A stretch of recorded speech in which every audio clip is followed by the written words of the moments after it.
Bonjour à tous, j'espère que vous allez bien. Alors aujourd'hui, on va un peu parler de Noël en France. Ça, c'est un sapin de Noël.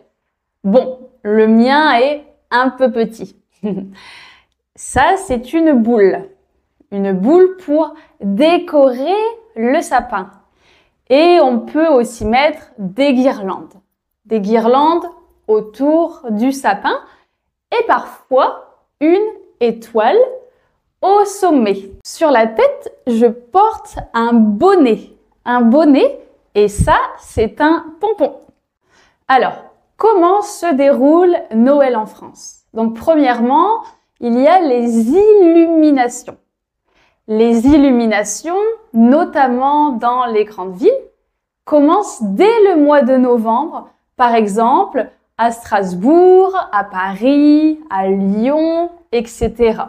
Donc ces illuminations, elles sont accrochées à certains monuments ou dans les vitrines des magasins, par exemple, ou dans les arbres de la ville.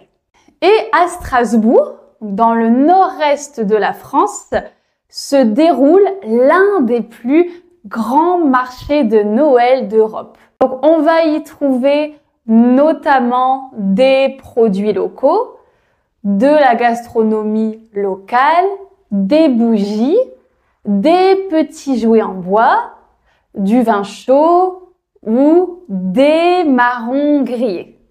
Le 24 décembre au soir, c'est ce qu'on appelle le réveillon de Noël. Donc, les familles se rassemblent pour partager un grand repas. Donc, ça dépend évidemment de chaque famille, mais en général, ce grand repas se compose en premier d'amuse-gueules.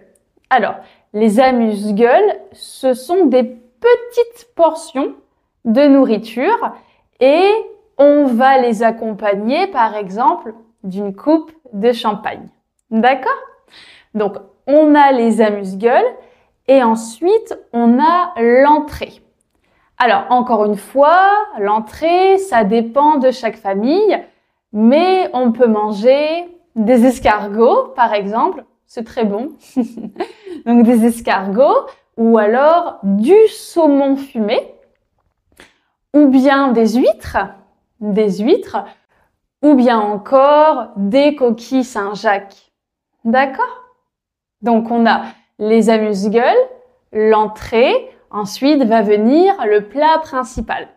Alors, le plat principal, donc le gros plat, lui, ça peut être par exemple du gigot d'agneau, ou alors de la dinde, du poulet, du bœuf, etc. Et comme accompagnement, des pommes de terre, des haricots, de la purée, etc. Voilà.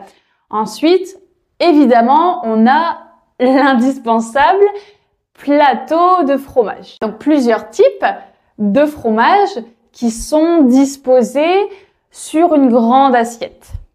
Ok? Et enfin, on a le dessert. Alors, le dessert français, c'est un peu particulier.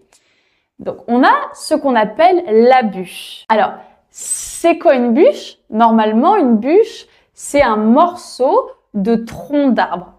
Et c'est pour ça que ce dessert français se nomme la bûche parce que la forme ressemble. Ok? Voilà. Donc, la bûche, c'est un dessert qui est sucré et qui est principalement au chocolat. Voilà. Il peut être pâtissier, donc c'est-à-dire un peu brioché avec de la crème. Voilà. Ou alors, il peut être glacé, donc de la bûche glacée. Évidemment plus froide, sous la forme de glace. Vers minuit, le Père Noël va passer pour distribuer les cadeaux. Mais parfois, il passe plus tard, donc les enfants trouvent les cadeaux au pied du sapin le 25 au matin. Le 25 décembre, en général, les familles se rassemblent de nouveau pour, encore une fois, partager un délicieux repas, mais cette fois-ci à partir de midi et ça dure en général toute l'après-midi. En général, à cette époque de l'année, il fait très froid dans toute la France. Et parfois, il neige, notamment dans le nord de la France, à Lille par exemple, ou bien dans le nord-est, à Strasbourg, ou même à Paris. Donc, quand il fait très froid, on doit porter un manteau, un bonnet, une écharpe et des gants. D'accord? Quand il neige, on peut faire un bonhomme de neige ou même faire de la luge. Voilà, donc c'est tout. J'espère que cette vidéo t'a plu et je te souhaite un joyeux Noël. À très bientôt!